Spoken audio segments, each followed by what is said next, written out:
Hello, everybody. Welcome to the first ever AVGL Weekly Aftermath. I'm Hitchhiker of the Mind. I'm a Dota 2 caster, so if you're signed up for the AVGL College Dota 2 Spring Season, I'm going to be watching you. So, first of all, let's go around and meet everyone else. Come on, everybody. Introduce yourselves. Hi, I'm Taylor Dice Livingston. I'm a CSGO caster with over 15 years of experience in Counter-Strike as a player, and I currently attend the University of Southern California, where I play CSGO for the esports club. And then I've been casting for less than a year, commentating collegiate CSGO league matches, as well as a couple LAN events.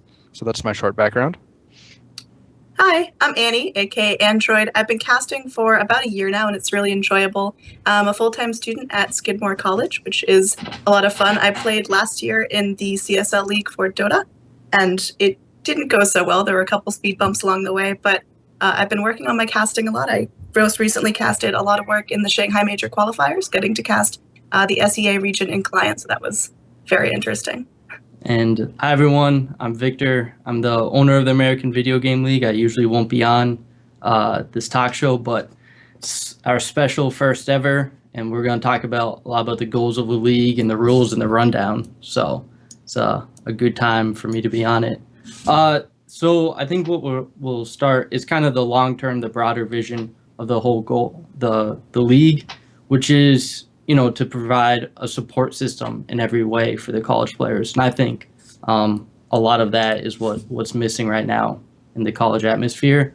Some ways we're doing that is with scheduling and finding teammates. So the avglcollege.org website, it offers a lot of that. You know, the scheduling is flexible. Players go in and they talk, you know, to their opponents and figure out like the best time to play. And they set that time and they're good to go. So I'm not sure, Anne, in your past experience, did you have a lot of issues with scheduling, for instance? Yeah, scheduling was really difficult. The default was playing 3 p.m. on Saturdays, and that just didn't work for a lot of teams. And one thing that I thought was missing from the CSL layout was just being able to communicate with other team captains and kind of coordinate that time that worked best for you.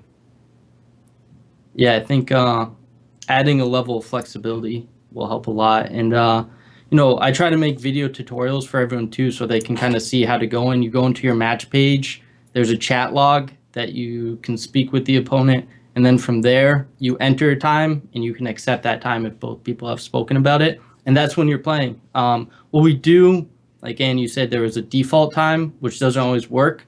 We treat it more as a fallback time. So for instance, right now, Counter-Strike, I believe it's 8:30 on Sunday nights. That's Eastern time.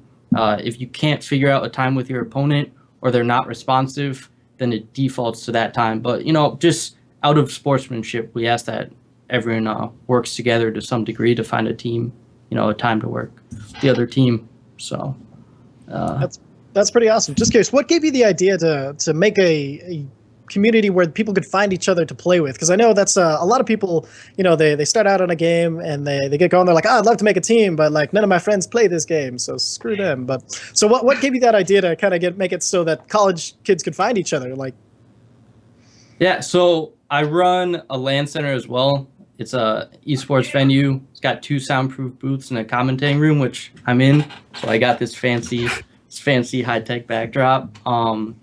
So what happens when I have LAN tournaments is you run into a similar problem that you can go on the internet, find teammates, no problem, but you can't find them locally. You can go post on, you know, Reddit or the forums of that game, but that's going to be, you know, best case, like regional, national usually.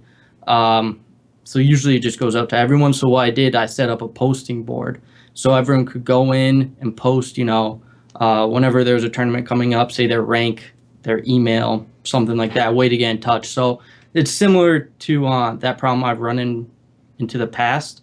So it's kind of, I built upon that, try to make it easiest for people to find teammates that way. That's a really good idea. You know, even at USC, where we have an esports club, not everybody at the school knows about the club. And we actually had one member who found this AVGL whole setup you're talking about, and we actually communicated that way. Even though we attend the same school, we didn't even know he existed. So that was pretty awesome to be able to find somebody through an online source when I could have just met them in person at the club.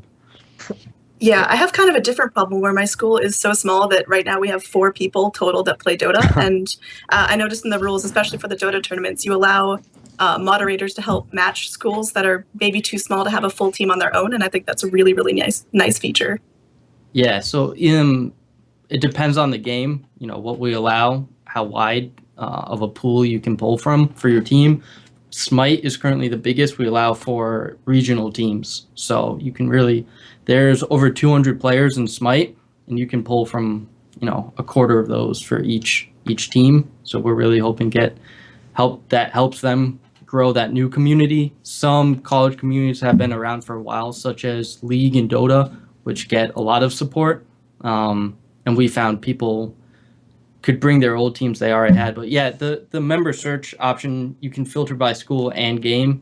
And then we hope people are just willing to communicate that way. And many of the leagues are free. So, you don't have a lot to lose. You're going to meet other players, make friends. When I was in college, I didn't know many other gamers, especially ones that played Counter-Strike, which I play the most. So that was a bit of a struggle for me to find teammates in college. It just wouldn't have happened without something like that. So that's the inspiration behind that.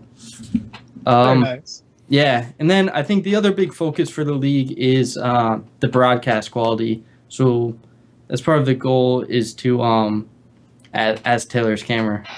Sorry about that. I don't know what just happened. Perfect time.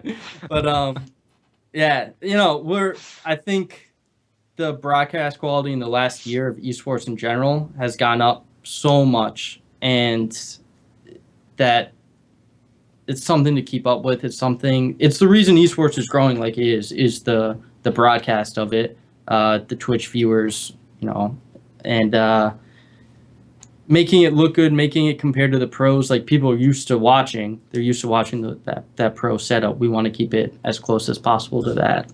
So yeah. So Very nice. I know Taylor, for instance, he has a lot of LAN experience with that. Is it With playing, yeah, in general, I've with played. broadcasting from LAN, don't you? In California? I have a couple local lands, but not quite as extensive maybe as a player, but definitely recently, especially for the esports arena down here in Orange County. I don't know if you've heard of it, but they had the qualifier for the last, I think it was for the minor, actually. They had iBuyPower Cup. That was a qualifier for it, and that was really fun to go attend. And I've casted a couple local tournaments where Cloud9 showed up, and that was fun. And then they got to compete against collegiate teams as well, which is really cool. My team was there, and we got knocked out by one of the better teams in the tournament, and so I was able to cast as well as play. So that was really fun. And yeah, I think collegiate esports in general is huge for the growth of esports as a whole, because I know that, when I was in high school, you just kind of played with your friends in school, and you were lucky if they played the same games as you. Back then it was mostly StarCraft, playing in the computer lab, and eventually moving forward to Counter-Strike in like 2000, starting to play a lot. But you still couldn't really find a lot of people nearby that played and get all the excitement that you had about it. And you might find some people online, but it wasn't quite as the same environment. So with this collegiate system, it's really nice to be able to play in person with your teammates and hang out outside of the game, not just play with your online friends that might live 40 miles away, maybe in a different state. So, and then for the growth of esports, I really think that having a nice solid structure, like you're developing this professional structure for collegiate esports that you're trying to accomplish here with AVGL, it's already such a good foundation. And I think moving forward, that'll be really helpful for collegiate esports and for esports as a whole. Yeah, I agree. That's definitely the goal. And welcome back. You were talking as a ghost. Was I? Okay. Right as you finished talking. Right now. Right as you finished talking, the wheel stopped spinning and you came back. So everyone, that's who's been talking this whole time. But yeah, so with the structure for the leagues, we're setting up differently for a few of the games. So we have some conventional leagues, and then we have ladders, we're calling them. So the conventional games they're Dota 2, Smite, Vainglory, Rocket League, Black Ops 3, and CSGO. And those are set up just like any sports league would be, where it's a match a week, a round robin system. Depending on the number of teams, you may be split up in groups. Right now, the teams haven't been split up in groups. It hasn't been necessary. And then the ladders are for League of Legends, StarCraft, and Hearthstone. So that offers even more flexibility in the ladder. The way that works is its signups are longer. So we have rolling signups right now for at least another month. You can come in halfway through the season and still have a shot at winning. There's an ELO ranking system, which people who play those games are already somewhat familiar with how ELO works. And I think all competitive games have some ELO system. Even if you don't see the exact number, obviously the built-in ranking is being calculated. So we actually do that. You do see your team's ELO number, and you go in and you challenge other teams. You get an email when you get challenged. And then it's set up just like one of the league matches where you go back and forth figuring out a time with them, and you set that time up, and that's when you'll play. So theoretically, you could spend 1 week out of the 8-week period playing as many matches as you can. Depends on the game, but for instance, I think League, you can play 16 maximum matches. So theoretically, you play 16 matches in 1 week and go into the championships as number one, depending who you play too. So it also takes into account if your last place playing first place team. It's just like a traditional ELO system. So it's even greater flexibility with the scheduling there. So with being able to play all your matches in 1 week, do you expect spring break just to explode with just 1,000 matches? Yeah.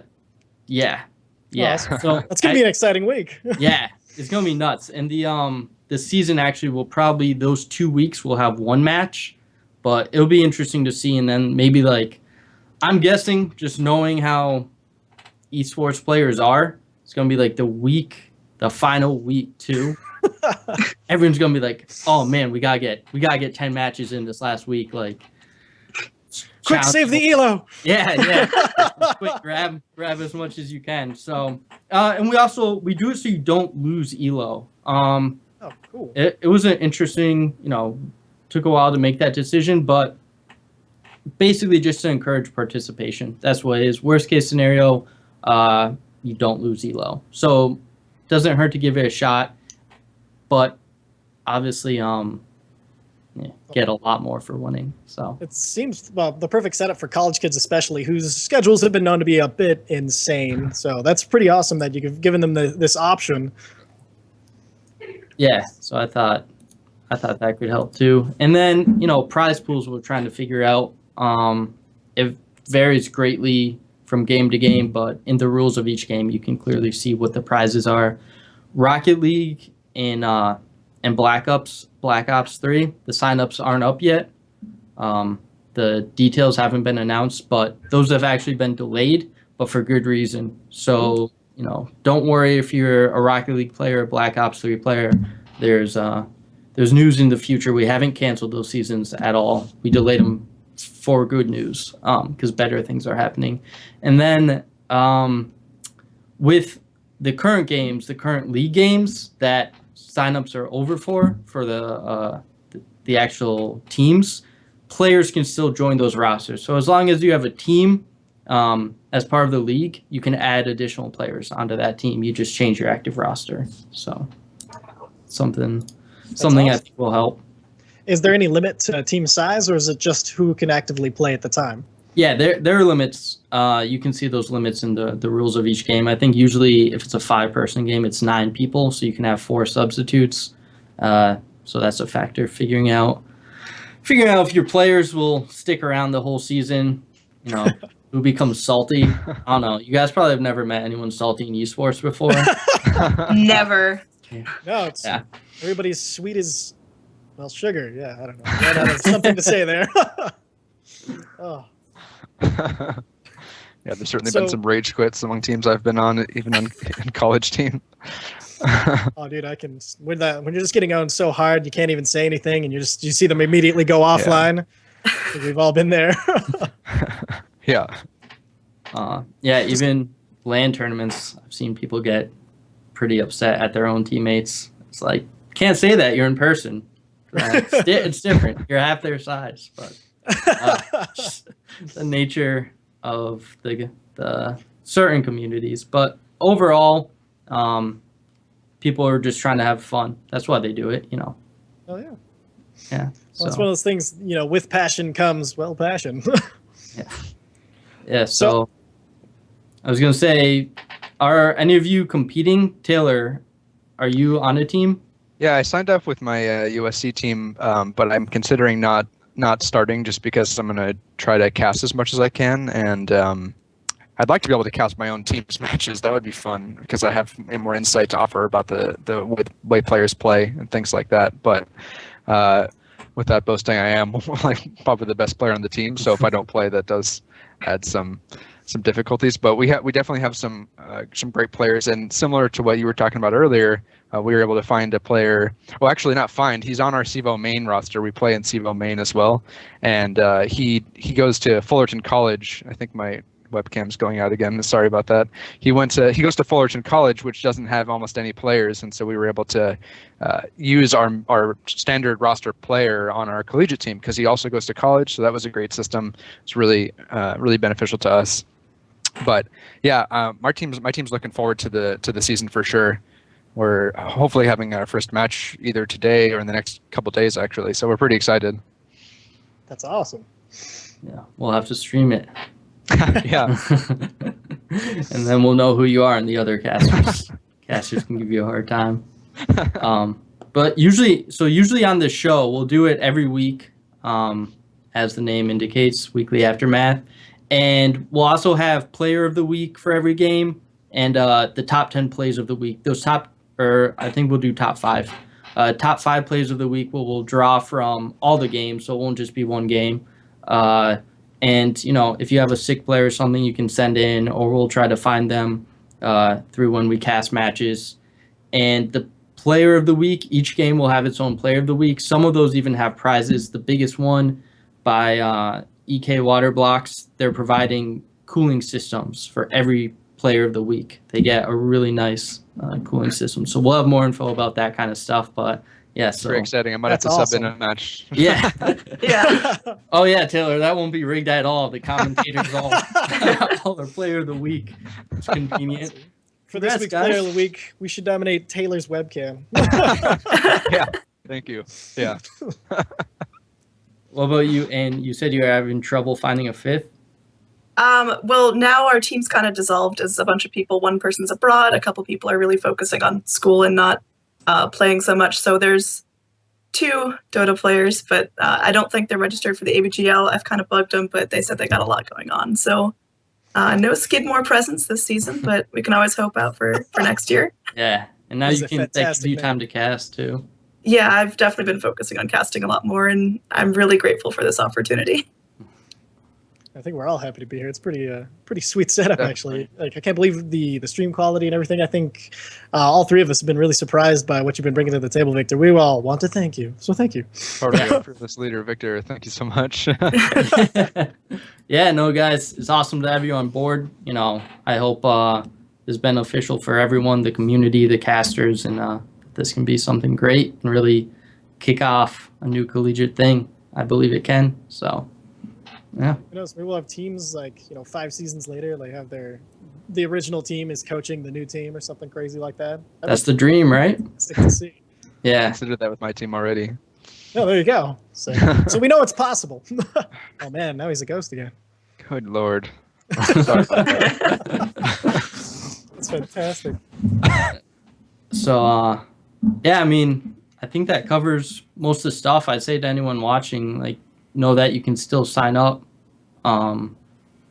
especially if the team's already signed up and you're just trying to get on a roster, then you'd be able to sign up for that. So, hop on that roster. Do it. With Yeah. Dow. All right, I think we can sign off. You guys won't usually see me. I'll be behind the scenes, but you'll see these 3 other faces, these beautiful mugs, especially so Ty and Ann, again, they're Dota 2 casters. Taylor, aka Dice, is I don't know. Do I call you guys your real names? What? Why Can don't if you you go want. by? Yeah, your casters. I'm not sure, but in the CS. Haven't decided my official moniker yet, I guess. But Dice or Taylor is fine with me. All right. You can call me Ty, Hitchhiker, baby, whatever you want. There you go. You can call me Annie or Android. I respond to both. Android. All right, perfect. That's easy. Easy to remember.